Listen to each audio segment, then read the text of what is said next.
Here are 5 of the worst allergy medications that you can get without a prescription, and this is based on their relative effectiveness and side effect profile. I'm a board-certified allergist, so if you want to learn more about allergies, go ahead and hit that follow button to learn more.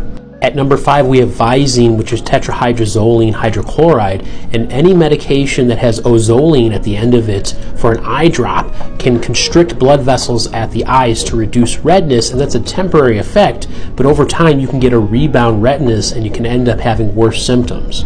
Medications like Zatador and Pataday are much better eye drops to treat allergic conjunctivitis. At number 4, we have pseudoephedrine that's known as Sudafed, which is an oral decongestant, which can be effective to treat congestion in a short-term basis, but there are a lot of contraindications to this medication because it can theoretically increase your blood pressure. It also can cause people to feel dizzy, nervous, irritable, restless. You can even get headaches from this medication as well. At number 3, we have Afrin nasal spray, also known as oxymetazoline, which is a nasal decongestant. And the reason why I put this ahead of Sudafed is because if you use this for more than 3 days at a time, you could end up having something called rhinitis medicamentosa, which is basically rebound congestion. And people can become dependent on this medication. So make sure if you ever use this, you have to use it for a limited time only. At number 2, we have diphenhydramine, also known as Benadryl, and if you've been following me for a while, I've been on an anti-Benadryl crusade for a lot of reasons. Here's just a quick summary of it.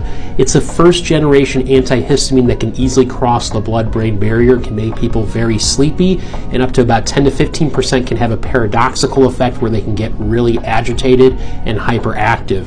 This medicine also has anticholinergic effects, so you can feel really dry and have urinary retention with it, but also because of that anticholinergic effect, there's an association with long-term Benadryl use and developing dementia. So you have to be very careful with this, and we have safe alternatives that are second-generation antihistamines such as Zyrtec, Xyzal, Claritin, and Allegra that work just about as well and actually last longer than Benadryl. Now, one of the worst medications that you can get to treat allergies that you do not need a prescription for is phenylephrine, which is an oral decongestant. Phenylephrine became more popular over the counter after pseudoephedrine, which is a much more effective drug, was put behind the counter to help control the amount of use that was given to the general public because it could be made into an illicit substance.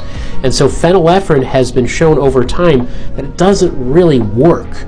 And so later next month in April, the FDA is going to look at this medication again to decide if it's even going to be used anymore. It might end up being pulled because there's not a lot of good evidence that it actually works.